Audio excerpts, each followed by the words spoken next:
Bismillahirrahmanirrahim. Assalamualaikum warahmatullahi wabarakatuh.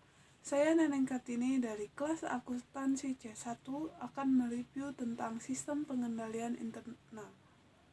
Sistem pengendalian internal meliputi struktur organisasi, metode dan ukuran-ukuran yang dikoordinasikan untuk menjaga kekayaan organisasi, mengecek ketelitian dan keandalan data akuntansi.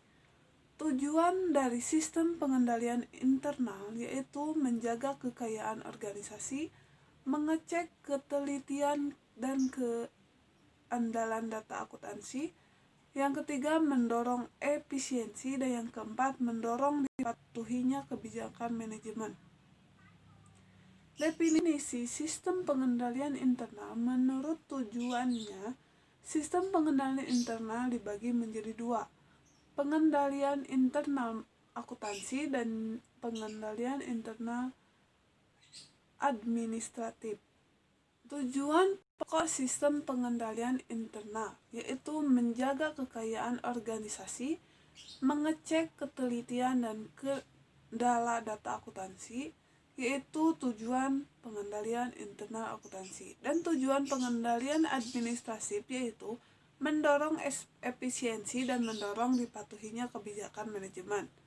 Unsur sistem pengendalian internal yaitu struktur organisasi yang memisahkan tanggung jawab fungsional secara tegas, sistem wewenang dan prosedur pencatatan yang memberikan perlindungan yang cukup terhadap kekayaan, utang, pendapatan, dan biaya, praktik yang sehat dan melaksanakan tugas dan fungsi setiap unit organisasi, karyawan yang mutunya sesuai dengan tanggung jawabnya sendiri. Struktur organisasi merupakan rangka atau framework pembagian tanggung jawab fungsional kepada unit-unit organisasi yang dibentuk untuk melaksanakan kegiatan pokok perusahaan. Pembagian tanggung jawab fungsional dalam organisasi ini didasarkan pada prinsip-prinsip sebagai berikut, yaitu harus dipisahkannya fungsi-fungsi operasi, penyimpanan, dan fungsi akuntansi.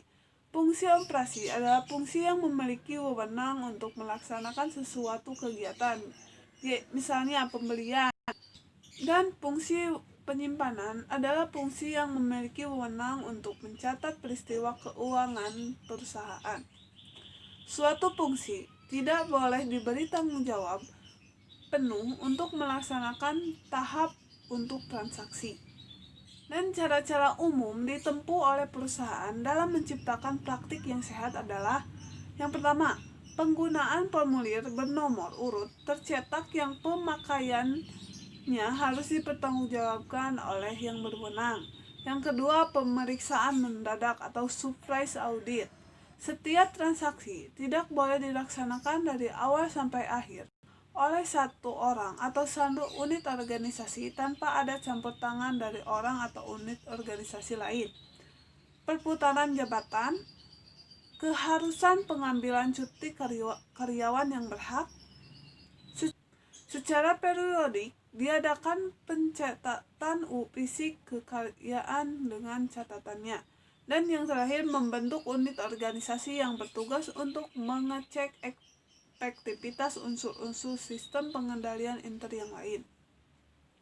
Untuk menjamin praktik yang sehat dalam melaksanakan transaksi pembelian, misalnya sistem pembelian disusun dengan dasar transaksi pembelian harus dilaksanakan oleh beberapa fungsi bekerja secara independen. Dan yang kedua, ada formulir permintaan pembelian, surat order pembelian, laporan pembelian barang, dan bukti kas keluar dirancang bernomor urut tercetak. Dan yang ketiga, secara periodik diadakan rekonsiliasi antara buku pembantu persediaan yang diselenggarakan oleh fungsi akuntansi dengan persediaan barang secara fisik di gudang.